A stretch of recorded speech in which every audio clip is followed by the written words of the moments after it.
Welcome students. आज अपन understanding quadrilateral के बारे में जानेंगे। अंडरस्टैंडिंग क्वाड्रिलेटरल जो है आपकी एक बहुत इंपॉर्टेंट चैप्टर है। क्योंकि ये थोड़ा ना ब्रिज चैप्टर है। ब्रिज चैप्टर मतलब ऐसा समझो कि ये चैप्टर जो है आपको इतने सारे कॉन्सेप्ट्स दे के जाएंगे कि आपको क्लास 8th के 2 चैप्टर और पढ़ने में हेल्प करेगा, और साथ में क्लास 9th में भी, इवन क्लास 10th में भी आपको ये कॉन्सेप्ट बहुत हेल्प करेगा। तो आज आप इतने अच्छे से समझ जाओ कि आपको 8th, साथ में 9th, साथ में 10th बहुत क्लियर हो जाए आपको। अब मैं आपसे बात करूं कि 8th में कौन से चैप्टर्स में आपको और हेल्प मिलेगा। इस चैप्टर को पढ़ने से आपको प्रैक्टिकल ज्योमेट्री में काफ़ी हेल्प मिलेगा, और आपको साथ में मेंसुरेशन करके एक चैप्टर है उसमें भी काफ़ी हेल्प मिलेगा। और सेम कंसेप्ट आपको क्लास 9th में कंस्ट्रक्शन चैप्टर में काफ़ी हेल्प मिलेगा, साथ में मेंसुरेशन में भी काफ़ी हेल्प मिलेगा, साथ में आपको क्लास 10th में भी सरफेस एरिया वॉल्यूम चैप्टर्स में काफ़ी हेल्प मिलेगा। तो समझो ये चैप्टर अगर हम सीख गए ना तो 8, 9, 10th में हम कितना कुछ एक बार में सीख जाएंगे।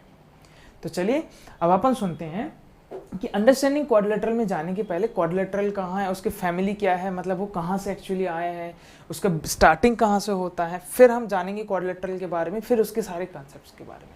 ठीक है, तो सबसे पहले ये सुनते हैं हम कि अंडरस्टैंडिंग क्वाड्रिलेटरल जो है वो पॉलीगन के बारे में होता है बात। पॉलीगन जो होता है क्वाड्रिलेटरल होता है। पॉलीगन क्या है? पॉलीगन के पहले हम कर्व के बारे में जानेंगे। तो हम सबसे पहले स्टार्ट करेंगे कर्व से रिलेटेड। तो सबसे पहला चीज होता है कर्व। कर्व क्या होता है? इसका वर्ड से आपको समझ में आ रहा है, आप बहुत अच्छे से जानते हो कर्व क्या होता है। This is a curve, this is a curve, this is a curve, this every figures are curve. मतलब कर्व क्या होता है? A daisy figures.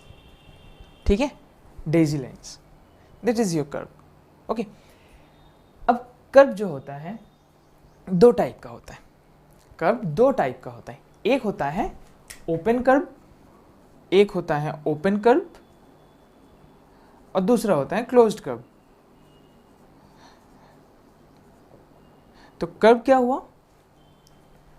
हाँ, डेजी लाइंस, या आप एकदम इन शॉर्ट में बोलिए कि एक लाइन जो है जो कर्व है, मतलब इसका कोई फिक्स्ड डायरेक्शन नहीं है, ऐसा समझ सकते हैं आप। फिक्स डायरेक्शन नहीं है मतलब, अब डायरेक्शन की बात कर दिया मैंने, एक एक पॉइंट अलग अलग डायरेक्शन में हो जाता है। जैसे आप अगर एकदम सोचो कि ये जो लाइन जो है ना, अगर इसको मैं बढ़ाऊंगा तो इसका डायरेक्शन ये होता है, अगर आप इस लाइन को इंक्रीज करेंगे तो इसका डायरेक्शन ये होता है। तो मतलब अलग अलग डायरेक्शन में। जब आप स्ट्रेट के बारे में सोचते हो, स्ट्रेट कोई फिगर है, उसका डायरेक्शन एक ही होता है, या तो इस साइड जाएगा या तो इस साइड जाएगा।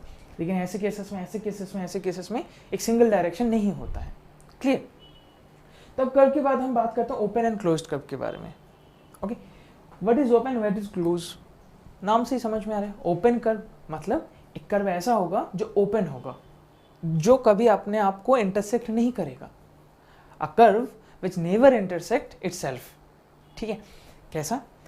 देखिए, ये कर्व है, अगर ये दोनों पॉइंट, ये 2 एंड पॉइंट्स, ये 2 एंड पॉइंट्स एक दूसरे को इंटरसेक्ट नहीं करेगा तो ये क्या होगा? ओपन रह जाएगा। बात समझे आप? इसका 2 एंड पॉइंट्स अगर एक दूसरे को इंटरसेक्ट नहीं किया तो फिर ये क्या हो जाएगा? आपका ओपन हो जाएगा। अगर 2 एंड पॉइंट इंटरसेक्ट कर गया तो एकदम सिंपल सा कंसेप्ट है, बहुत अच्छे से जानते हो उस फिगर को आप लोग। तो ये हो गया क्लोज्ड कर्व, क्योंकि इसका कोई भी एंड पॉइंट्स, अगर हम बात करें कि ये स्टार्टिंग किया मैंने और यहाँ से स्टार्ट करके ये दूसरा एंड पॉइंट, ये दोनों इंटरसेक्ट कर गया, तो फिर ये जो फिगर बन गया that is a closed curve. Okay, तो एक कर्व क्या होता है? Open curve, closed curve. 3 चीज़ हमने सीखा। कर्व मतलब a figure which have no single direction. ठीक है, उसमें मल्टीपल पॉइंट्स होंगे। ठीक है, मल्टीपल पॉइंट्स डिफरेंट डायरेक्शंस का होंगे, ऑब्वियसली बात है। एक कर्व का एग्जांपल्स बताएं हम आपको कि जैसे ये पॉइंट है, ये पॉइंट है, ये पॉइंट है, ये पॉइंट है, आपने मल्टीपल पॉइंट को डिफरेंट डिफरेंट डायरेक्शंस में पुट कर रहे हैं। ये पुट किया, ये पुट किया, ये पुट किया, तो ये जो आपका ज्वाइन करने पे ये जो बनेगा, ये आपका क्या बनेगा? Close figure. मतलब लाइक एन एग्जाम्पल, ये पॉइंट है, सपोज ये पॉइंट्स के बारे में बात कर रहा हूँ, but there are multiple points between this. तो आप इसको जब ज्वाइन करोगे ना तो आपका जो बन रहा है ये आपका कर्व है। कर्व मतलब डिफरेंट डायरेक्शंस की बात दिमाग में रखना है। ठीक है, अब हम बात करते हैं ओपन क्लोज्ड कर्व के बारे में। ओपन कर्व मैंने बताया कि जिसमें 2 एंड पॉइंट्स इंटरसेक्ट नहीं करेगा, और क्लोज्ड कर्व में दोनों एंड पॉइंट इंटरसेक्ट कर जाएगा, मतलब फिगर क्लोज्ड हो गया, एकदम सिंपल सा। क्लोज्ड ओपन में एक कंसेप्ट ये होता है कि ये इनसाइड कंसेप्ट आ जाएगा, ठीक है, ये आउटसाइड हो जाएगा और ये ऑन द हो जाएगा, है ना। 3 पार्ट होता है, मतलब एक क्लोज्ड कर्व जो होता है ना, एक क्लोज्ड कर्व आपका टोटल सरफेस को, ये जो सरफेस है, मैं अगर बोर्ड को सरफेस के बारे में बात करूँ तो वो 3 पार्ट में डिवाइड करें। कैसा? एक इस कर्व के इनसाइड वाला पार्ट हो गया, एक कर्व का आउटसाइड वाला पार्ट हो गया और एक कर्व का ऊपर वाला पार्ट हो गया। क्लियर? अब हमने कर्व समझ लिया, तो इसके बाद नेक्स्ट कंसेप्ट जो है हमारा कर्व के बाद, that is your simple closed curve. Simple closed curve. अच्छा, क्लोज्ड कर्व में हमने समझा, अब हमारा जो सबसे इंपॉर्टेंट कंसेप्ट है that is your simple closed curve. ठीक है, एक कर्व को अभी मैं क्लोज छोड़ देता हूँ, ये क्लोज मैं अभी छोड़ देता हूँ, सिर्फ इतना समझाऊँ कि सिंपल कर्व, सिंपल कर्व क्या होता है? सिंपल कर्व मतलब कि एक कर्व ऐसा होना चाहिए जो कभी अपने आप को इंटरसेक्ट ना करे, अपने आप को इंटरसेक्ट ना करे, ठीक है ना। मतलब ऐसा एक कर्व है, इसके एंड पॉइंट बस इंटरसेक्ट कर रहे हैं, ये दोनों एंड पॉइंट इंटरसेक्ट कर गया, मतलब ओवरलैप कर गया, ठीक है। लेकिन कर्व, ये जो कर्व की बात कर रहा हूं मैं, ये कर्व अगर ऐसा होता तो फिर दोनों में सिंपल कौन होता? ये आपका सिंपल है। क्यों? क्योंकि ये कर्व कहीं भी अपने आप को इंटरसेक्ट नहीं कर रहा है। A curve which never intersect itself, that is your simple. If intersect दो intersection point this and this, if a curve intersects itself then it is your simple नहीं है, ठीक है। अगर itself कट कर गया तो ये simple नहीं है, ठीक है, भले ही वो क्लोज क्यों ना हो। तो अब सिंपल क्लोज्ड के बारे में बात कर रहे हैं हम, तो सिंपल क्लोज्ड क्या होता है कि एक ऐसा कर्व जो सिंपल भी है, क्लोज्ड भी है। एग्जाम्पल देखिए, ये सिंपल भी है, क्लोज्ड भी है। ओके, एक एग्जाम्पल और देखते हैं।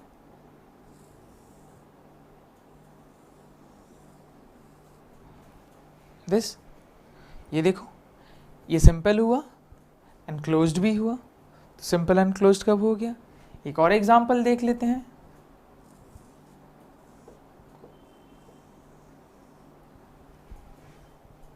ये भी हुआ सिंपल एंड क्लोज्ड, ठीक है। तो सिंपल एंड क्लोज्ड मतलब कर्व कभी भी अपने आप को इंटरसेक्ट नहीं करेगा, इतनी सी बात ध्यान रखिए। अब हम आगे बढ़ते हैं कि ये कंसेप्ट मैंने आपको क्यों सिखाया, इस कंसेप्ट को हम कहाँ यूज़ करेंगे।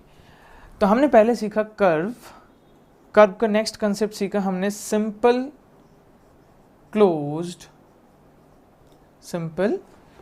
Curve, simple closed curve. इसके बाद हम सीखेंगे पॉलीगॉन के मैटर पे, ठीक है। तो देखो, कर्व है तो हमने समझा डेजी कंसेप्ट आता है। अगर मान के चलो स्ट्रेट लाइन से बनता, तो लाइन सेगमेंट होता, तो कोई सेम डायरेक्शंस के कंसेप्ट आ जाता, तो मतलब that is your line segment, जिसके एंड पॉइंट्स होता है ना, लाइन जो कंटिन्यूअसली बढ़ते जाता है दोनों साइड में, तो ये लाइन सेगमेंट होता है ना, that is your line segment and that is your line. इसके बारे में ना हम लोग क्लास 9th में भी ब्रीफली पढ़ेंगे। फिलहाल आप इतना ध्यान रखें कि लाइन का छोटा सा जो पार्ट होता है उसको हम लाइन सेगमेंट बोलते हैं। और लाइन क्या होता है? जिसको दोनों साइड में एरो लगा रहता है, इसका मतलब ये होता है ये कंटिन्यूसली आपका बढ़ सकता है, ठीक है, ये खत्म नहीं होता, इसमें कोई एंड पॉइंट्स नहीं है। ओके, हम लोग बेसिकली लाइन ही यूज़ करते हैं कि closed figure made of 3 lines, triangle बोलते हैं, है ना। तो एक्चुअली वो लाइन सेगमेंट होता है। क्लियर? क्यों उसमें लाइन यूज हो जाता है, क्यों उसको हम लोग गलत नहीं बोलते, वो भी हम आपको बताएंगे। चलिए, कर्व, सिंपल, क्लोज्ड। अब पॉलीगॉन। पॉलीगॉन क्या होता है? Polygon is a simple closed figure, ध्यान से सुनना, simple closed figure made up of straight lines, made up of straight lines. अब आप मुझे ये बताइए कि ऐसा कर्व जो लाइन से बना हो, एक डेजी लाइन का कंसेप्ट सीखा, अब अगर स्ट्रेट लाइन की बात कर दूं मैं, ठीक है, तो क्या बन जाएगा, उसका नाम क्या हो जाएगा, दैट इज योर पॉलीगन। ठीक है, तो अब आप मुझे बताओ कि पॉलीगन होने के लिए दो कंपलसरी कंडीशन क्या होना चाहिए। पहला, ये आपका क्लोज्ड होना चाहिए, दूसरा किससे बना होगा, लाइन से बना होगा। बात बैठा दिमाग पे। तो पॉलीगन जो होता है ये क्या होता है, एक closed curve formed by the line segment. किससे बनता है ये, लाइन सेगमेंट से बनता है। ठीक है, क्लोज्ड एंड लाइन सेगमेंट से बनता है। तो ये कंसेप्ट आप दिमाग में रखेंगे। अब मैं आपसे पूछता हूं, क्या ये पॉलीगन है, इज इट पॉलीगन। आप देखो लाइन सेगमेंट तो बने हैं, लेकिन क्या ये क्लोज्ड है, नहीं है ना, तो मतलब ये पॉलीगन नहीं हो सकता। ठीक है, क्या ये पॉलीगन है, क्या ये पॉलीगन है। अब आप बताओ इसमें क्या लाइन से, ये क्लोज तो है, लेकिन ये क्या लाइन से बन रहे, नहीं ना, ये तो कर्व लाइन से बन रहे, स्ट्रेट लाइन से नहीं बन रहे, तो इसीलिए ये नहीं होगा। ठीक है, एक और एग्जांपल देखते हैं।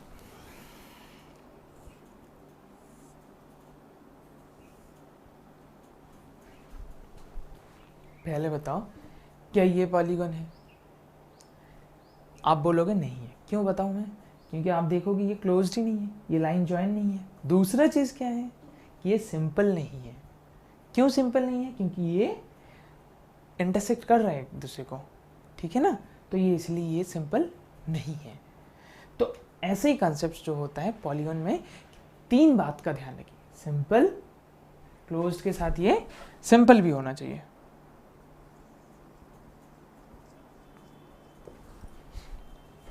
ठीक है ना, दूसरा क्या होगा कि वो आपका क्लोज्ड होगा, सिंपल होगा और साथ में आपके स्ट्रेट लाइन से बना होगा। ठीक है, तो पॉलीगन का कंसेप्ट क्लियर हो गया। अब हम बताते हैं कि पॉलीगन्स जो है, अब हमने क्या बता दिया कि उसमें स्ट्रेट लाइन से बने होते हैं। तो नंबर ऑफ स्ट्रेट लाइंस के ऊपर डिपेंड करके हम पॉलीगन्स के डिफरेंट नेमिंग करते हैं। तो उसका नेमिंग कैसे क्या होता है, कैसे लाइन्स के बेसिस पे उसका नेमिंग होता है। तो ये कंसेप्ट आपका क्लियर हुआ, curve, then simple closed curve, then polygon. Polygon के स्पेशल कंडीशन क्या होता है वो हमने पढ़ लिया। ठीक है, पॉलीगन क्लोज्ड एंड सिंपल। ठीक है, देखिए देखिए, तो हम बात करते हैं नंबर ऑफ साइड्स के बारे में। तो पॉलीगन में जैसे अगर मैंने एक पॉलीगन एग्जांपल, सपोज मैंने ये पॉलीगन बना दिया, ये जो लाइन सेगमेंट्स होता है इसको हम क्या बोलते हैं, साइड्स बोलते हैं। इसको हम क्या बोलते हैं, साइड्स बोलते हैं। ठीक है, तो हम नंबर ऑफ साइड्स के ऊपर डिपेंड करते हैं, नंबर ऑफ लाइंस के ऊपर डिपेंड करके हम नेम ऑफ पॉलीगन्स बताएंगे। तो सबसे पहले एक बात समझना कि एक पॉलीगन को बनाने के लिए, मतलब टू ड्रॉ अ पॉलीगन, ठीक है, to make a polygon, how many sides you need at minimum, कितने साइड्स आपको मिनिमम जरूरत है, least number of sides for a polygon, कितना जरूरत है। देखते हैं कि एक साइड ड्रॉ किया मैंने, इसे पॉलीगन बन गया, क्लोज्ड हुआ, नहीं हुआ। दूसरा साइड भी मैंने बना दिया, क्या ये क्लोज बन गया, नहीं बना।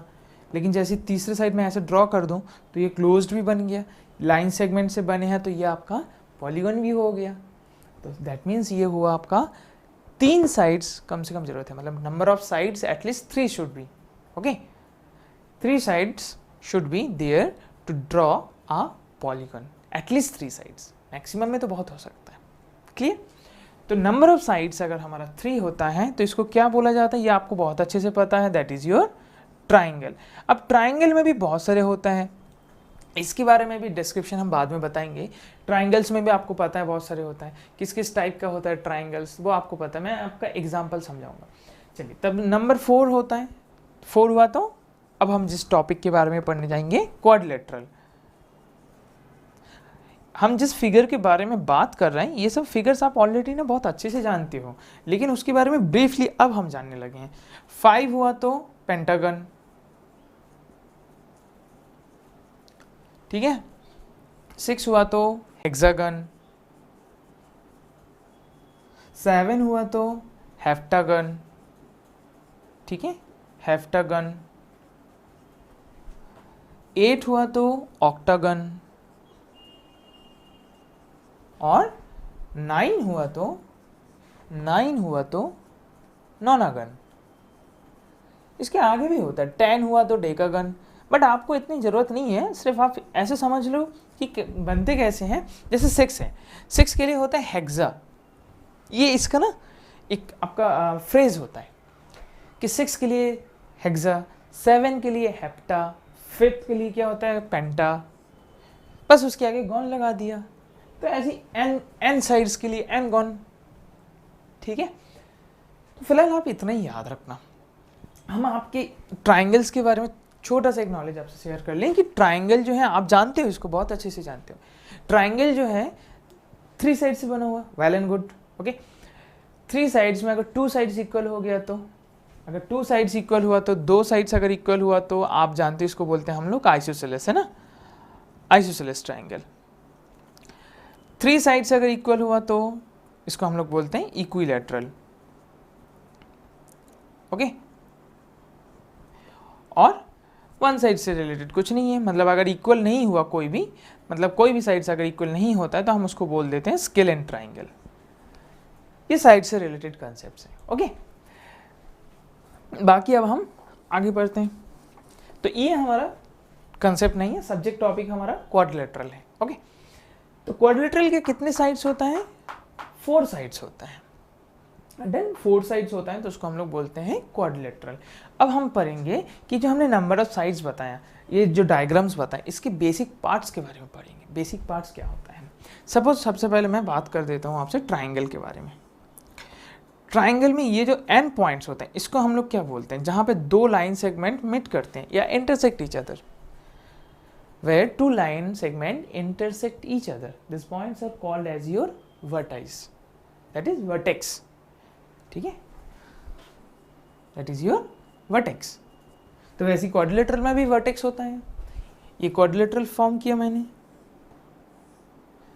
This are vertex, it's vertex, this vertex, this vertex, this is vertex. तो एक चीज ऑब्जर्व करो कि किसी भी पॉलीगन में नंबर ऑफ साइड्स जितना होता है, 3 साइड्स है नंबर, तो नंबर ऑफ वर्टेक्स कितना है? 3 है। साइड्स कितना है? 4, तो नंबर ऑफ वर्टेक्स कितना है? 4। आया समझ में? तो नंबर ऑफ साइड्स जितना होगा, नंबर ऑफ वर्टेक्स भी उतना ही होगा। क्लियर?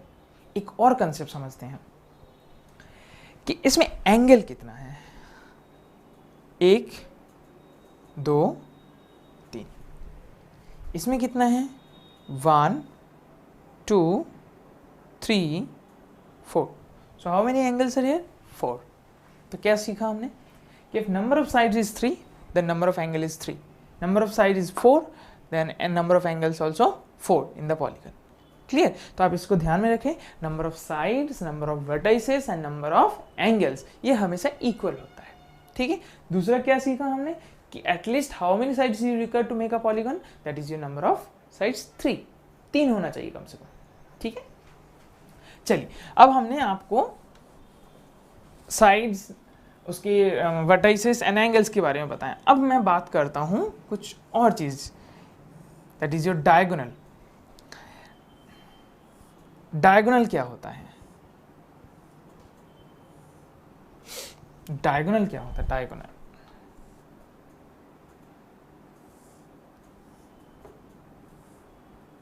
देखिए, तो अब मुझे बताइए, ये 4 साइड्स हो गई, ये 1 2 3 4 5 6 साइड्स हो गई, ये 5 साइड्स हो गए, ओके। तो एक हमारे पास क्वाड्रिलेटरल है, एक पेंटागन और एक हेक्सागन, ओके। अब एक बात समझना, डायगोनल क्या होता है उसका डेफिनेशन ध्यान से सुनना। Diagonal is a joining line segment, a line segment joining the opposite vertices. Diagonal क्या होता है? डायगोनल का डेफिनेशन बहुत अच्छे से याद रखेंगे आप। अ लाइन सेगमेंट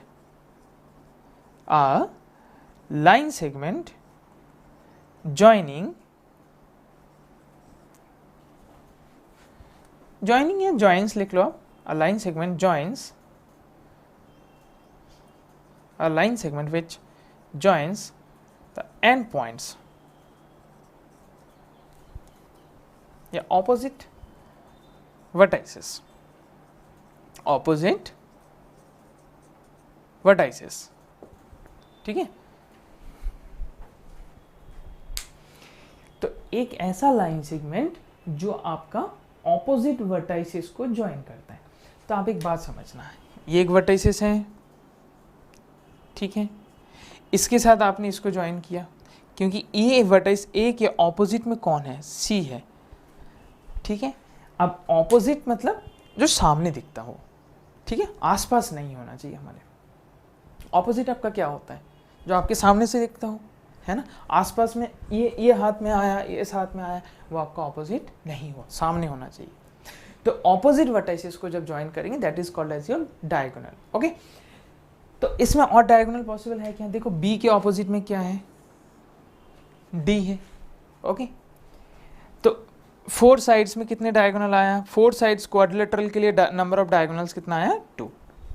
अच्छा इसमें कितना पॉसिबल है, देखो पहले मैं इस वर्टाइसेस के बारे में बात करूं, आप इससे ये ज्वाइन किया, आपने इससे ये ज्वाइन किया, फिर ऐसे ही इसमें से आप 2 साइड्स को ज्वाइन कर सकते हैं, एक ऐसा और एक साथ में ऐसा, ओके।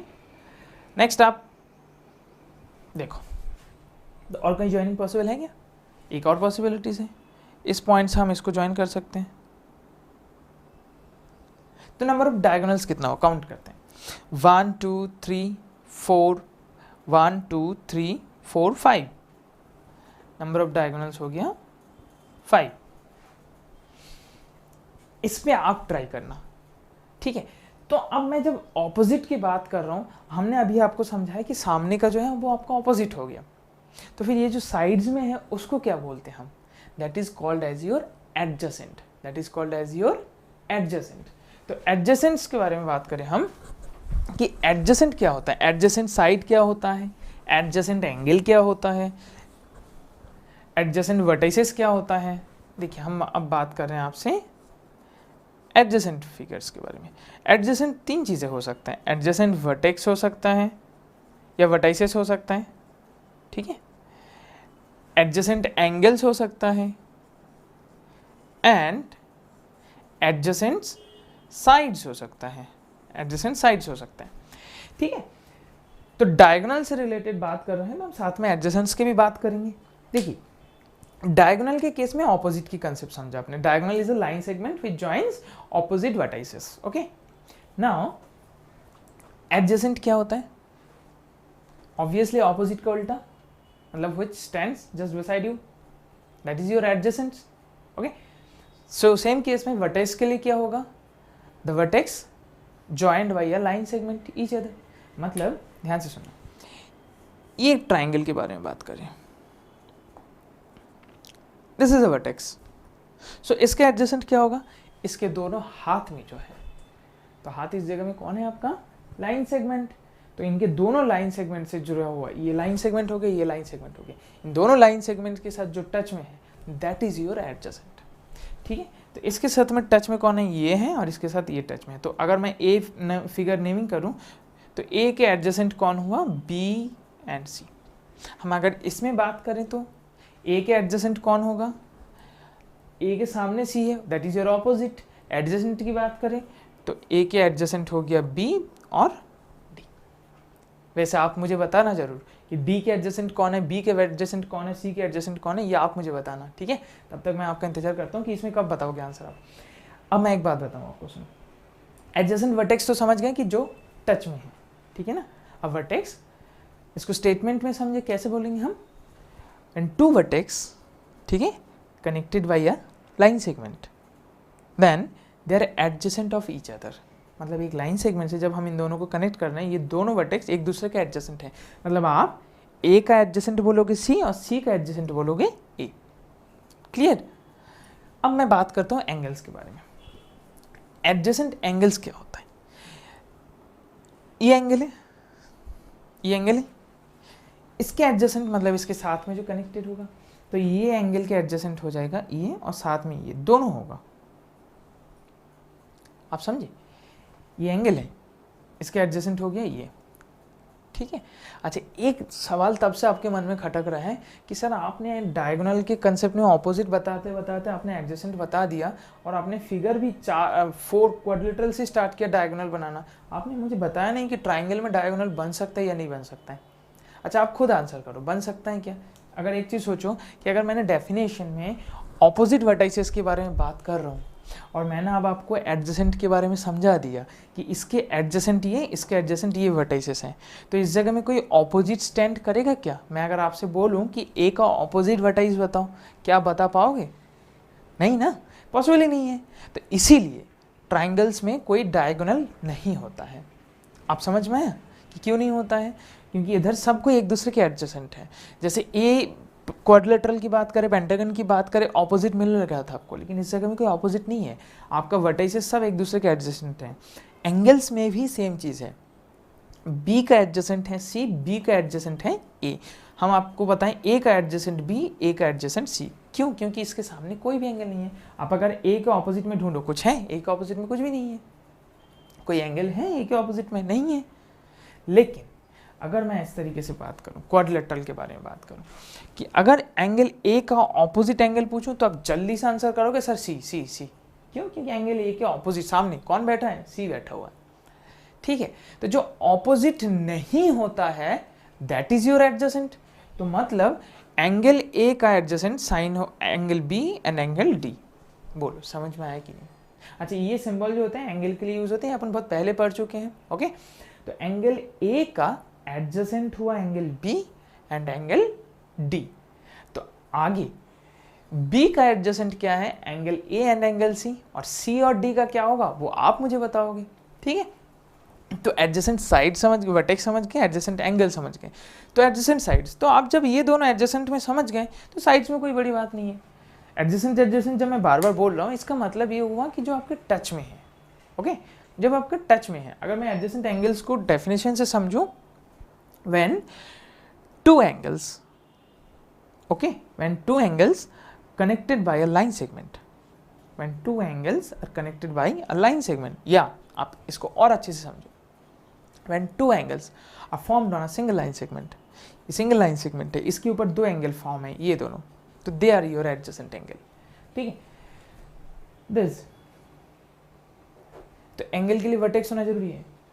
ये लाइन सेगमेंट है, ओके, सिंगल लाइन सेगमेंट, इसके ऊपर दो एंगल है, एंगल ए और angle D, so they are adjacent. Okay, तो नेक्स्ट हम बात करते हैं साइड्स के बारे में। एंगल पढ़ते पढ़ते हम लोग एक चीज़ और पढ़ेंगे थोड़ा आगे जाके, दैट इज योर रे। रे क्या होता है? रे मतलब जो एंगल फॉर्म करते हैं। ठीक है, तो उस जब पढ़ेंगे तो एडजेसेंट्स में आपको और भी कोई बात नहीं समझ में, दिक्कत नहीं जाएगा। तो फिलहाल आप इतना समझो कि एक लाइन सेगमेंट के ऊपर जब दो एंगल होता है ना, वो आपका एडजेसेंट एंगल्स होगा। नाउ आते हैं एडजेसेंट साइड्स के बारे में। एडजेसेंट साइड्स क्या होता है? एडजेसेंट साइड्स मतलब जो आपके टच में है। वंस अगेन एडजेसेंट, आस पड़ोस, पड़ोसी आपके, दैट इज योर एडजेसेंट। ठीक है, तो ए बी, इसके साथ टच में कौन है? B C and A C. So A B के एडजेसेंट, ए बी के एडजेसेंट हुआ ए सी, ए बी के एडजेसेंट हुआ बी सी। बोलो आया समझ में? तो ए बी के एडजेसेंट हुआ ए सी, ए बी के एडजेसेंट हुआ बी सी। वैसे अगर क्वाड्रिलेटरल के बारे में सोचें, चलिए क्वाड्रिलेटरल के बारे में सोचते हैं। ए बी के एडजेसेंट साइड्स कौन होगा? ए बी के एडजेसेंट हो जाएगा ए डी एंड साथ में बी सी, क्योंकि देखो ए बी मैं, मेरे इस हाथ में ए डी बैठा है, इस हाथ में बी सी बैठा हुआ है, तो ए बी के एडजेसेंट कौन हो गया? A D and B C. तो आई होप कि एडजेसेंट की पूरे कंसेप्ट हम लोगों को समझ में आ गया। तो अब डायगोनल के कंसेप्ट हमने ऑपोजिट का कंसेप्ट समझाया था, तो ट्राइंगल में डायगोनल क्यों नहीं होता वो भी हमने समझे। तो डायगोनल निकलना पॉसिबल कब से हुआ? जब number of sides more than 3 हुआ। तो अब मैंने अगर आपसे कोई ऐसा क्वेश्चन दे दिया जिसमें नंबर ऑफ साइड्स बताया और मैंने आपसे तुरंत पूछ लिया कि बेटा बताओ कि नंबर ऑफ डायगोनल कितना होगा, कोई ऐसा फॉर्मूला बता दो जिससे मुझे नंबर ऑफ डायगोनल्स ऐसे ड्रॉ करे भी ना जल्दी से पता चल जाए कि नंबर ऑफ डायगोनल्स इतना होने वाला है इसमें। तो उसके लिए कोई आइडेंटिटीज होता है क्या? तो एडजेसेंट्स के कंसेप्ट हम समझ गए, तो उसके लिए आप देखते हैं कि कौन सा आइडेंटिटी होता है कि जो डायगोनल डायरेक्ट निकाल सकते हैं। So number of sides n is equal to your number of sides, number of sides, okay, n greater than 3 होना चाहिए, n ग्रेटर देन 3 होना चाहिए, क्योंकि इक्वल में भी आएगा, मैं समझा दूंगा क्योंकि इक्वल में भी कैसे डेरिवेशन हो रहा है। तो number of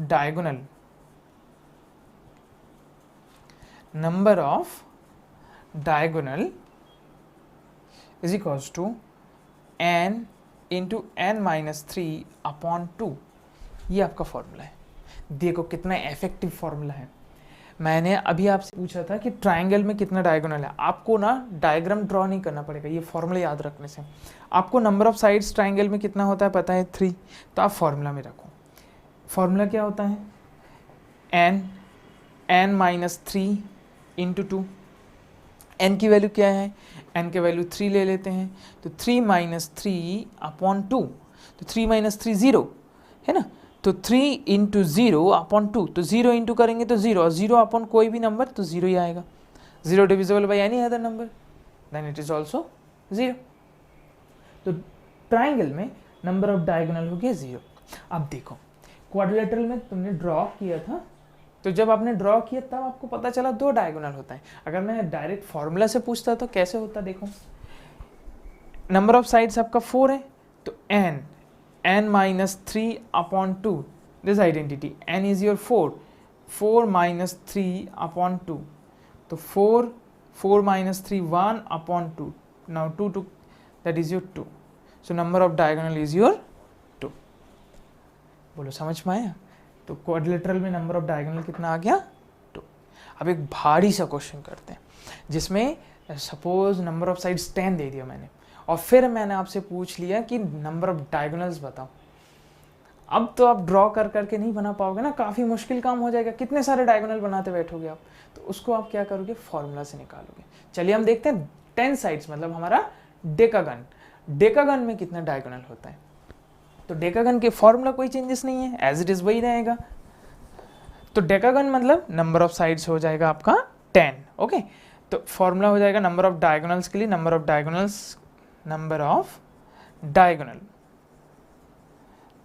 diagonals is equals to n into n minus 3 upon 2।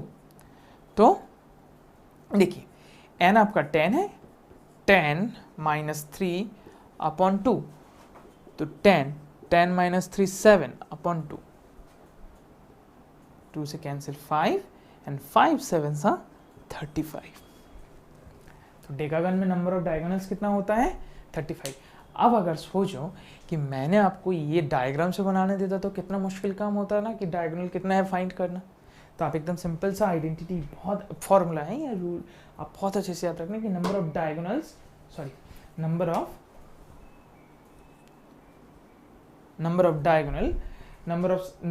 Is equals to n into n minus 3 upon 2। ठीक है, तो ये हो गया आपका फॉर्मूला।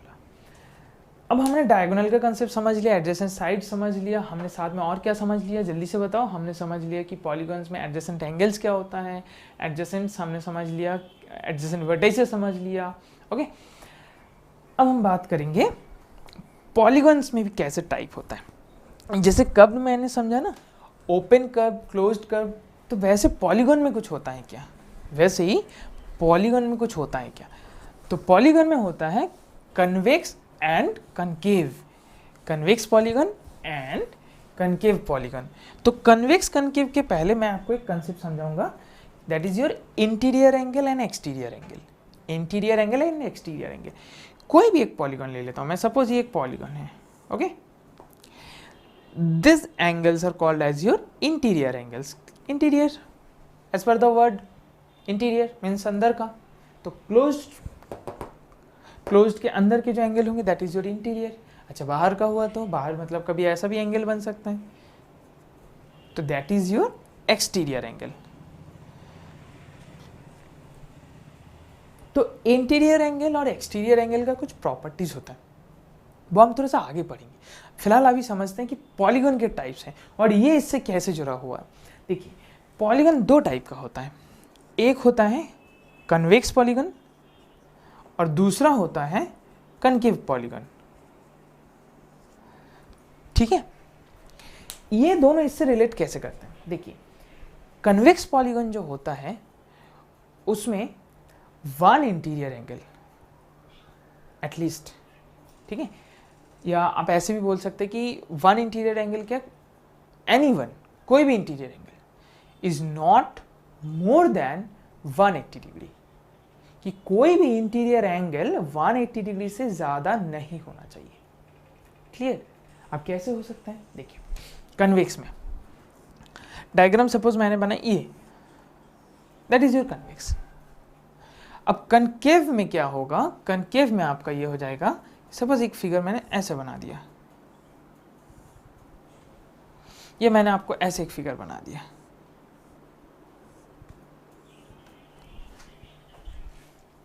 तो ध्यान से समझना, कन्वेक्स कोई भी एंगल 180 डिग्री आप समझते हो, 180 डिग्री तो आप जानते हो, एंगल्स के बारे में आपको बहुत अच्छे से नॉलेज है। ये if two sides straight this, okay, this angle is your convex 180 degree. Clear? Straight line 180 degree, two sides are in a straight line, दोनों साइड स्ट्रेट लाइन पे है, तो ये एंगल 180 हो गया। अब थोड़ा सा भी अगर ये फोल्ड होना स्टार्ट हुआ तो ऑब्वियसली वो एंगल लेस देन 180 हो जाएगा ही जाएगा। समझ रहे हैं आप मेरी बात को, कि अगर ये एंगल 180 होता है और अगर ये दोनों साइड हल्का सा भी फोल्ड होना स्टार्ट हुआ तो डेफिनेटली उसके बीच का जो एंगल है वो भी कम हो जाएगा। ठीक है ना? तो कम हो जाएगा तो ऑब्वियसली 180 से लेस आने लगेंगे। तो कन्वेक्स के लिए एकदम सिंपल पॉइंट है कि किसी भी पॉलीगन में if each interior angle is less than 180 degree, then it is your convex polygon. It is your convex polygon. और अगर मान के चलो कि 180 से ज़्यादा हो गया तो वो क्या हो जाएगा? कनकेव हो जाएगा। एक बात आप इधर पे देखो कि जो ये एंगल है ना, ये वाला एंगल जो है ये आपका 180 से ज़्यादा है। कैसे? आप देखो, अगर मैंने ये साइड्स को थोड़ा सा टिल्ट इस साइड कर दिया, ऐसा कर दिया, तो ये एंगल जो है आपका, ये एंगल 180 जो था दोनों साइड में बढ़ गया, मतलब ये मोर देन 180 हो जाएगा, होगा कि नहीं? तो ये एंगल जो होगा ये आपका मोर देन 180 है, तो इसीलिए ये हो गया कनकेव। इस पर्टिकुलर पॉलीगन में ये एंगल देखो मोर देन 180 है ना, तो इसीलिए ये भी हो गया आपका कनकेव पॉलीगन। तो एक छोटा सा ट्रिक सिखा दूं याद करने का। कनकेव में ना, केव मतलब क्या होता है? केव मतलब क्या होता है? गुफा होता है ना। केव, केव नहीं बनना चाहिए। कनकेव में केव रहेगा और कन्वेक्स में बाहर, केव नहीं रहेगा। क्लियर? ये देखो, ये देखो केव बने, तो केव बन गया मतलब समझ जाओ क्या है वो? Concave polygon. और अगर केव नहीं बना तो मतलब वो कन्वेक्स पॉलीगन। ये केव बना नहीं, ऐसा केव बन गया गुफा, तो ये हो गया कनकेव पॉलीगन। तो इसको हम अगर मैथ्स के टर्म्स में याद रखेंगे, etch interior angle, convex polygon के लिए हम लिखेंगे etch interior angle is less than 180 degree. इसके लिए हम याद रखेंगे कन्वेक्स के लिए, ये पॉइंट बहुत इंपॉर्टेंट है। Each interior angle, each interior angle, interior आप समझ गए, इसलिए मैंने आपसे बताया कि इंटीरियर एंगल क्या होता है। Each interior angle is less than 180 degree. और कन्वेक्स के बाद हम कनकेव के बारे में बात करें, this two are also polygons, है ना, and that is also closed, है ना। Each exterior angle, okay, each interior angle, each interior angle greater than 180 degree. Each interior नहीं भी बोल सकते, any one interior angle, each ना बोल के any interior angle greater than 180। Equal to भी हो सकता है, इक्वल टू होगा एक्चुअली वो स्ट्रेट लाइन बन जाएगा, इसलिए इक्वल नहीं। तो any interior angle greater than 180, जैसे ये एंगल ग्रेटर 180, ये एंगल ग्रेटर 180, जरूरी नहीं है कि मोर देन एक ही हो, मोर देन वन भी हो सकता है, कोई दिक्कत नहीं। तो कनकेव में any interior angle greater than 180 and convex में लेस देन 180। ये बहुत अच्छे से आप याद रखेंगे। ये 180 से स्मॉलर में आएगा और ये 180 से ग्रेटर में आएगा। जो भी एंगल लेगा वो 180 से ग्रेटर होगा और उसमें 180 से स्मॉलर होगा। अब अगर मैंने इंटीरियर और एक्सटीरियर के बारे में आपसे बात किया है और एंगल्स के बारे में बात की है, तो पॉलीगन के एक और कैटेगरी में आपको बता दूं, that is your regular polygon. ये बहुत ही इंपॉर्टेंट कॉन्सेप्ट है, रेगुलर पॉलीगन। रेगुलर पॉलीगन, तो रेगुलर पॉलीगन क्या होता है? देखो, रेगुलर मतलब जिसके सारे साइड्स रेगुलर है, इक्वल, ठीक है ना। एक सिंपल सा चीज़ याद करो, हम लोग अगर क्लास में रेगुलर आते हैं मतलब क्या होता है, हम इक्वली हर दिन आ रहे हैं, है ना, समझ रहे बात को। तो रेगुलर पॉलीगन के केस में सारे साइड्स भी क्या होता है, रेगुलर मतलब इक्वल होता है वो। तो all sides plus all angles, ठीक है, all sides and all angles are equal. Regular polygon क्या हो गया, all sides and all angles are equal, तो उसको हम लोग बोलेंगे रेगुलर पॉलीगन। तो हमने ये समझ लिया कि पॉलीगन कन्वेक्स होता है कब, कनकेव होता है कब, और रेगुलर कब होता है। अब हम कुछ रेगुलर पॉलीगन को क्या स्पेशल नाम में बुलाए जाते हैं वो हम पढ़ते हैं, जो हम स्पेशली अभी पढ़ चुके हैं, हम सिर्फ उसी के बारे में बात करेंगे। नंबर ऑफ साइड्स अगर 3 होता है, रेगुलर पॉलीगन में नंबर ऑफ साइड्स अगर 3 होता है, तो हम उसको क्या पढ़ते थे, याद करो, जस्ट अब भी बताएं कि 3 साइड्स इक्वल हो जाएं। 3 साइड्स रहते हैं किस पॉलीगन में, ट्राइंगल में। A polygon made up of 3 sides is called as your triangle. If triangles 3 sides has equal are equal, then it is your equilateral, then it is your equilateral triangle, equilateral triangle।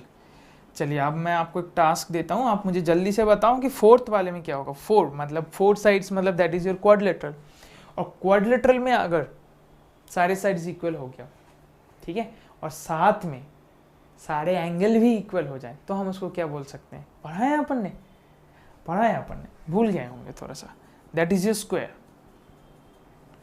Okay, कुछ लोग हमको rhombus बताने की कोशिश कर रहे हैं, rhombus नहीं हो सकता, क्यों? क्योंकि रोम्बस के सारे एंगल्स इक्वल नहीं होता है। हम ये स्क्वायर, रोम्बस, इन सब के बारे में अभी आगे और ब्रीफली मैं बताऊंगा आपको, लेकिन आप फिलहाल इतना जान के रखिए कि रेगुलर पॉलीगन में अगर 4 साइड्स हुआ that is your square. Okay, 5 हुआ तो रेगुलर पेंटागन, बस ऐसे ही बोल देंगे, रेगुलर पेंटागन। 6 हुआ तो रेगुलर हेक्सागन। ओके, तो रेगुलर का कंसेप्ट समझ में है कि all sides and all angles are equal. अब हम बात करेंगे आपसे, कन्वेक्स हो गया, कनकेव हो गया, रेगुलर भी समझ लिया हमने। अब हम इंटीरियर एंड एक्सटीरियर एंगल्स के बारे में बात कर रहे थे, डायगोनल्स का आइडेंटिटी भी समझ लिया मैंने, है ना। देखिए,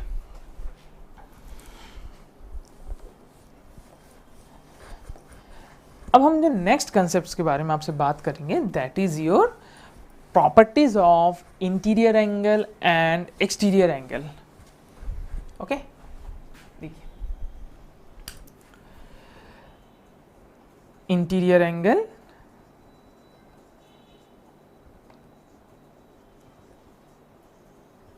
and exterior angles.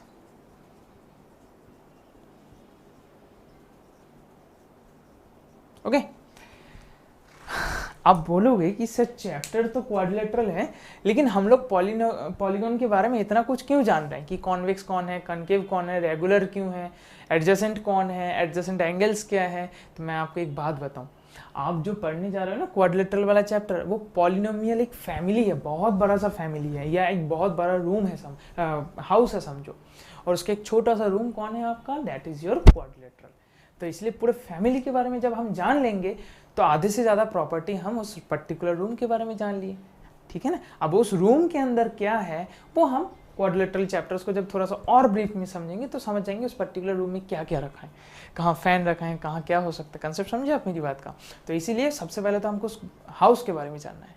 Okay, interior angle, exterior angle के बारे में। अब इंटीरियर एक्सटीरियर अभी मैंने आपको समझाया कि एंगल्स इनसाइड द पॉलीगन, और एक्सटीरियर मतलब आउटसाइड द पॉलीगन। ओके, तो इसका एक प्रॉपर्टी होता है। अभी रेगुलर कंसेप्ट समझा मैंने, तो रेगुलर में आपने क्या समझा कि all angles are equal, clear.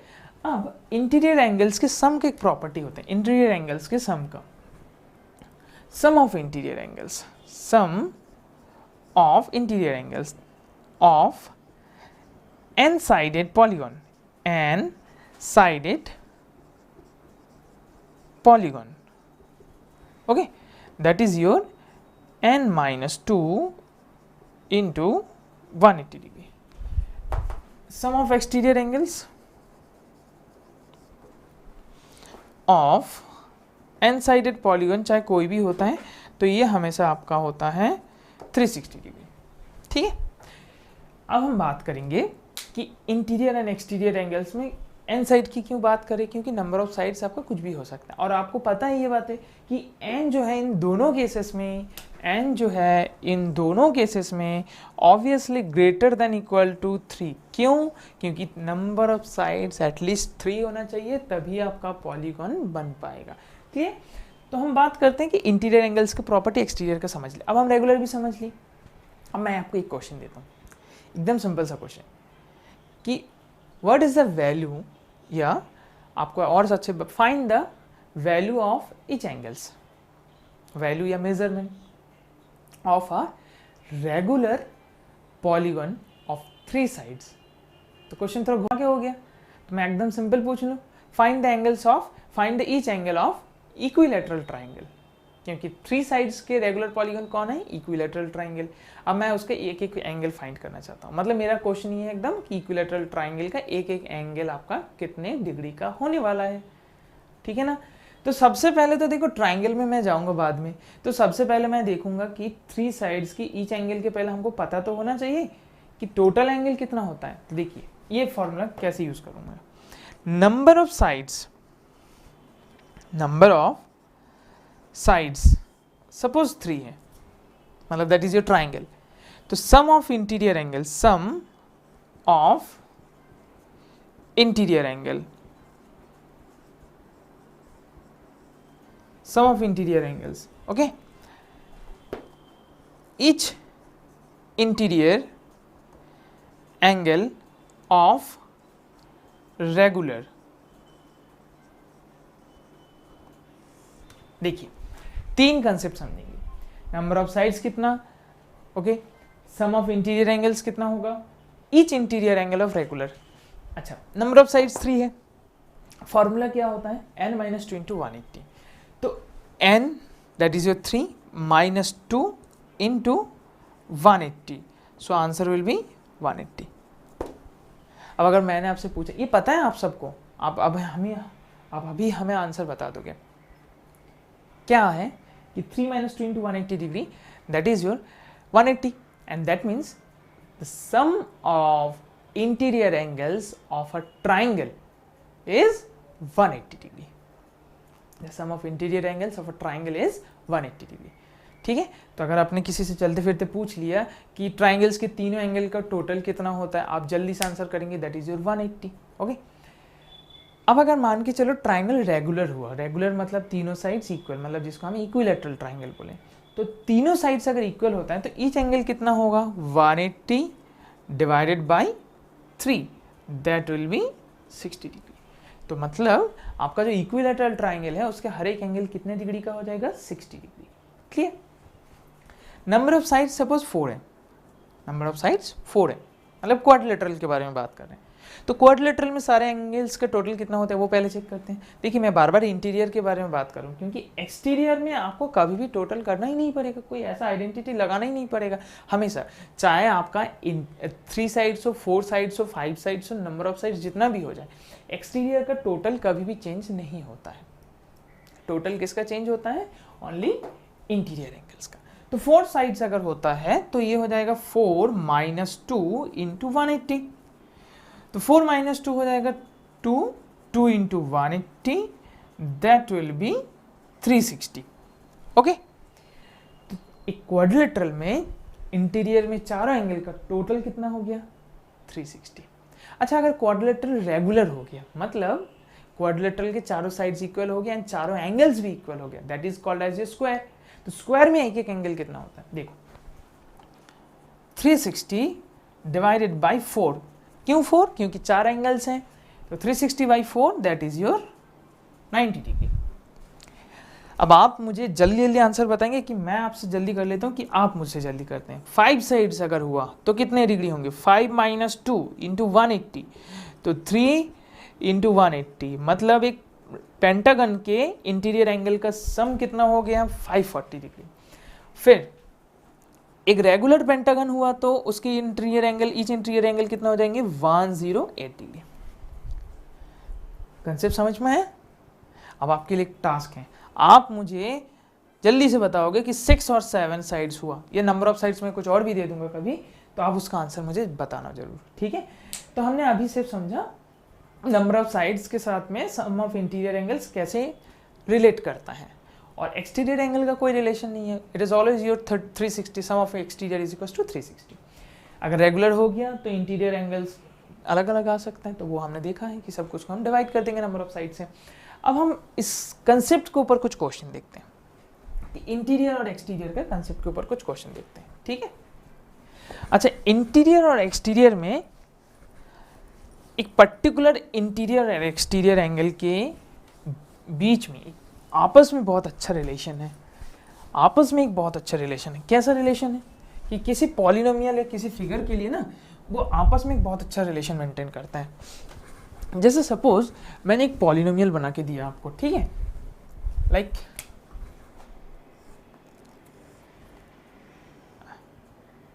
Triangle ये हो गया, ये क्वाड्रिलेटरल हो गया, ठीक है? तो एक्सटीरियर एंगल फॉर्म कैसे होता है? हम कोई भी एक साइड को थोड़ा सा एक्सटेंड कर देते हैं, बढ़ा देते हैं, तो ये आपका इंटीरियर एंगल हो गया, ये आपका एक्सटीरियर हो गया, ओके? तो जो एडजेसेंट इंटीरियर होता है ना, या एडजेसेंट एक्सटीरियर होता है, मतलब, और साथ में मैं एकदम अच्छे से समझाऊं तो एडजेसेंट इंटीरियर एक्सटीरियर मतलब, देखो ये इंटीरियर एंगल है, ये एक्सटीरियर है, ये दोनों एडजेसेंट है, मतलब इन दोनों का वर्टेक्स सेम है, ये, ओके? तो इन दोनों का जो टोटल होता है ये कितना होगा? 180। बताओ होगा कि नहीं होगा? जैसे इसमें भी समझो आप, ये तो आपका स्ट्रेट लाइन है ना, ये आपका स्ट्रेट लाइन है, तो फिर इन दोनों ये कंप्लीट एंगल कितना होता है? अब बताओ, जल्दी बताओ। That is your 180। तो मतलब ये जो इंटीरियर हुआ और ये जो एक्सटीरियर हुआ, तो interior plus exterior that is 180। मतलब एक सिंगल से interior and single exterior that should be adjacent, है ना? It will be 180। तो मैं एक बार और अच्छे से बताऊं कि मैं एडजेसेंट तो बोल रहा हूं कि मैं एडजेसेंट इंटीरियर एक्सटीरियर बोल रहा हूं, तो फिर ऑपोजिट क्या होता है? एक्चुअली अगर मैं आपसे बोलूं कि इस एक्स वाले एंगल के opposite interior, opposite not adjacent, that is your Y, that is your Z, तो इनके साथ में भी एक रिलेशन होता है। मैं आपको सिर्फ नॉलेज के लिए समझा रहा हूँ, इस पर्टिकुलर कंसेप्ट में आप ब्रीफ में क्लास 9th में पढ़ेंगे, लेकिन आप अभी से याद करके जाओ कि x = y + z होता है, मतलब जो एक्सटीरियर एंगल होता है वो ऑपोजिट इंटीरियर का सम होता है। तो ये सब अभी से जान के रखो, बाकी आप इसके बारे में ब्रीफली क्लास 9th में कैसे होता है प्रूफ भी सीखेंगे। तो आप ऐसे समझो सिर्फ इसी बात पे कि adjacent interior and opposite interior, ये एंगल के ऑपोजिट इंटीरियर ये होगा और इसके एडजेसेंट ये होगा। एग्जैक्टली इधर पे भी वही बात है, एग्जैक्टली यही बात यहाँ पे भी है। तो एडजेसेंट इंटीरियर मतलब ये दोनों हो गया adjacent interior, interior and adjacent exterior में इसका, तो इन दोनों का टोटल इज इक्वल टू हो जाएगा 180 डिग्री, ओके? तो मतलब मैंने एक कंसेप्ट और सीख लिया कि जो single one adjacent and one adjacent में वन इंटीरियर एंड एक्सटीरियर का सम जो होता है that is your 180 degree, okay? अगर मैंने आपसे सपोज पूछ लिया, अब मुझे जल्दी से बताओ इसी कंसेप्ट के ऊपर कि अगर मैंने आपको ये दे दिया 90 डिग्री, तो ये कितना होगा? तो नो डाउट सम 180 होता है, तो 180 में से 90 इंटीरियर माइनस कर दिया, दैट इज योर एक्सटीरियर में 90। बोलो आया कि नहीं है समझ में? अब अगर मैंने इसको कर दिया 100 डिग्री, सॉरी इसको नहीं, मैंने इसको कर दिया कि दैट इज योर 100 डिग्री, तो आप मुझे बताओ ये कितना है? तो आपको पता है कि इन दोनों का टोटल होता है 180। अब 180 में से एक्सटीरियर को माइनस करेंगे 100, दैट विल बी 80 डिग्री, मतलब this angle will be 80 degree. तो कंसेप्ट आप समझे कि नहीं समझे? तो अब एक क्वेश्चन में इसको इंप्लीमेंट करके देख लेते हैं, ठीक है। तो अभी हमने समझा कि क्वाड्रिलेटरल जो होता है, तो प्रॉपर्टी हम लिख लेते हैं सबसे पहले कि sum of interior angles of a quadrilateral that is your 360 degree, okay. और सम ऑफ एक्सटीरियर एंगल्स के बारे में भी अगर मैं बात करूं, sum of exterior angles of a quadrilateral is equals to 360 degree, ठीक है। अब मैं एक क्वेश्चन आपसे पूछता हूं ऐसा कि suppose three angles of a quadrilateral, three angles of a quadrilateral are 70 degree, 80 degree and 90 degree, okay. Find the fourth angle, या find the fourth angle. Find the fourth angle. Three angles of a quadrilateral are 70 this. चलिए आपको और समझने के लिए कभी कभी आपसे डायरेक्ट ना 3 एंगल्स भी बोल दिया जाएंगे, तो बाय डिफॉल्ट ये समझो आप, that is your interior angles, okay. When we will talk about exterior angle we will also mention it, that is your exterior angle, ठीक है। तो जब तक आपको मेंशन नहीं रहा है, by default you think about it, that is your interior angles, okay. Now तो सबसे पहले हम क्या सोचेंगे कि क्वाड्रिलेटरल के 3 एंगल्स मुझे गिवन है, okay. We have to find fourth angles. We know that property that sum of interior angles of a quadrilateral is equals to 360. So now let the fourth angle be x. Let the fourth angle be x. Now x plus 70 plus 80 plus 90 is equals to 360. Why? Reason क्या है? Sum of interior angles of a quadrilateral is equals to 360. Sum of interior angles of a quadrilateral is equals to 360. Okay. Now doing the calculation, 70, 80, 150, 90, 240, x plus 240 degree, that is your 360 degree. So x is your 360 minus 240, that is your 120 degree. Okay. So what is your fourth angle? The fourth angles of the quadrilateral is your 120. तो ये concept अगर मैं समझ गया तो मेरे लिए ये चीज़ बहुत आसान हो गया है ना, ये प्रॉपर्टी यूज आ गया. अच्छा, अगर मैं ये क्वेश्चंस ना तुमको डायरेक्ट मैंने वैल्यू नहीं दिया, मैंने ऐसा वैल्यूज नहीं दिया, मैं थोड़ा सा घुमा के देता हूँ, जैसे आपने क्लास 7th में सीखा था. कैसा क्वेश्चन दिया मैंने कि द एंगल्स, चलिए एक थोड़ा सा नया कंसेप्ट समझते हैं. तो ये कंसेप्ट तो हमारा क्लियर हो गया. कभी भी अगर मुझे ऐसे 3 एंगल्स दे देते हैं और 4th एंगल्स फाइंड करना है तो कोई डिफरेंट चीज़ नहीं है, सिर्फ 360 में से हम तीनों एंगल्स को सब्ट्रैक्ट कर देंगे तो 4th एंगल्स ऑटोमेटिकली मिल जाएगा. ओके. अच्छा, अब अगर क्वेश्चन ऐसा होता कि the angles of a quadrilateral, value नहीं है, रेशियो में दिया हुआ है, the angles of a quadrilateral are in the ratio 1:2:3:4. चलिए, find the angles.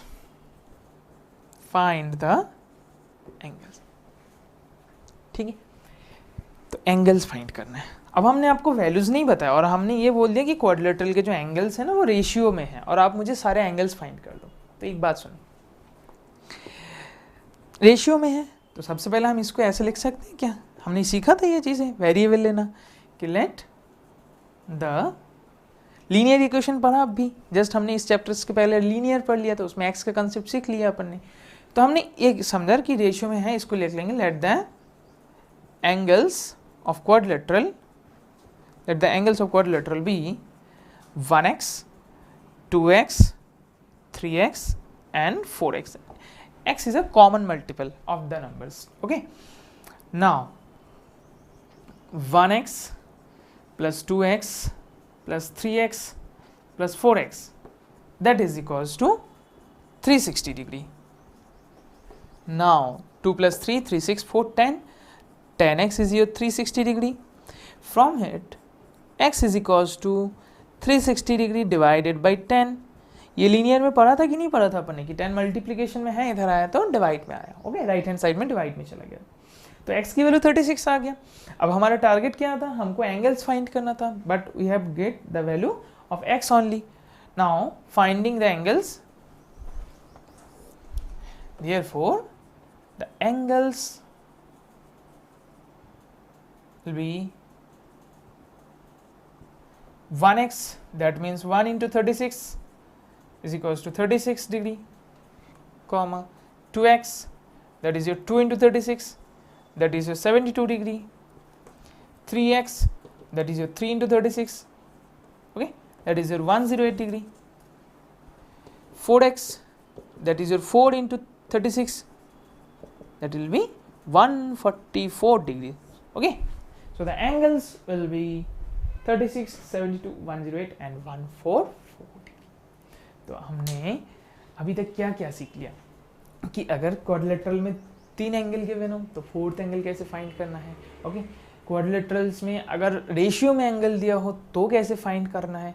अच्छा, अब अगर मैंने क्वेश्चन एक क्वाड्रिलेटरल से थोड़ा सा आगे बढ़ा के दे दिया, मैंने आपसे सवाल ये पूछ लिया, सपोज इंटीरियर एक्सटीरियर के कंसेप्ट में, कि एक इंटीरियर एंगल मैंने दे दिया और कुछ एक्सटीरियर बताओ. सपोज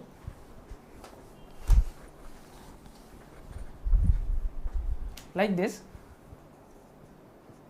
क्वाड्रिलेटरल के कंसेप्ट के जस्ट पहले हमने एक चीज पढ़ा ना कि एडजेसेंट में कॉरस्पॉन्डिंग समझो. एडजेसेंट भी समझ सकते हो, कॉरस्पॉन्डिंग भी समझ सकते हो कि corresponding interior plus exterior is equals to 180 degree.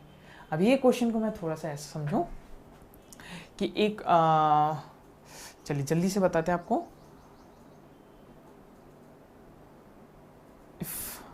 if the ratio of an interior and corresponding or adjacent exterior angle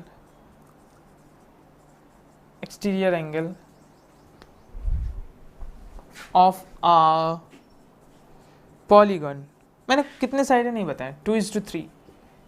okay, find the interior angle. उस पर्टिकुलर इंटीरियर एंगल को फाइंड करना है आपको. ठीक है, तो अब समझो कि मैंने एक पर्टिकुलर एंगल के बारे में बस बात किया ना कि if the ratio of an interior and a corresponding exterior angle of a polygon is 2:3 find the interior angles. तो सबसे पहले समझो, जो कंसेप्ट अभी एक्स में समझाया था उसी को मैं थोड़ा रिकॉल करता हूँ कि let the interior angle be interior angle be 2x degree and exterior angle be 3x degree. Okay, so now 2x plus 3x, now 2x plus 3x कितना होगा, जल्दी बताओ. Now 2x degree plus 3x degree is equals to 180. From this 5x degree is equals to 180. ये 180 कहाँ से आया, अभी just मैंने थोड़ी देर पहले समझाया ना आपको कि ये अगर मान के चलो कोई भी पॉलीगॉन है, सपोज कोई भी पॉलीगॉन, ये पॉलीगॉन है आपका, ये पॉलीगॉन है, इसमें इन दोनों एंगल का टोटल 180 होता है. तो 2x ये हुआ, 3x हुआ, 2x plus 3x that is your 180. तो 5x is equals to 180. From this x is equals to 36 degree. तो x आपको पता चल गया. तो देयरफॉर आप जल्दी से आंसर निकालो. Interior angle is equals to 2 into 36, that is your 72 degree. So our answer is 72 degree. तो हमने अभी पॉलीगॉन के बारे में जाना. पॉलीगॉन कहाँ से आया, कर्व से आया. पॉलीगॉन कितने टाइप का होता है, पॉलीगॉन के साथ साइड्स के बारे में समझा कि adjacent side, opposite sides, opposite vertices. फिर है ना, साथ में एडजेसेंट एंगल्स, ऑपोजिट एंगल्स, फिर डायगोनल वाला आइडेंटिटी। तो हमने अभी जितना कंसेप्ट सीख लिया, ये बेसिक कंसेप्ट आपको पता होना चाहिए। क्यों? क्योंकि आप क्वाड्रिलेटरल जो पढ़ोगे वो क्वाड्रिलेटरल किस फैमिली का मेंबर है? That is your polygon family. Okay, तो हम लोग नेक्स्ट क्लासेस में ये पॉलीगॉन से जब क्वाड्रिलेटरल के बारे में बातचीत स्टार्ट कर चुके हैं, तो इस क्वाड्रिलेटरल के बारे में ब्रीफली समझेंगे, इसके एंगल्स की प्रॉपर्टी समझेंगे, एंगल्स के जो कंसेप्ट अभी हमने किए उसके भी कुछ क्वेश्चंस और करेंगे। ठीक है, तो नेक्स्ट क्लास में हम आपसे मिलते हैं क्वाड्रिलेटरल के ब्रीफ डिस्कशन के साथ। ओके, मिलते हैं, थैंक यू।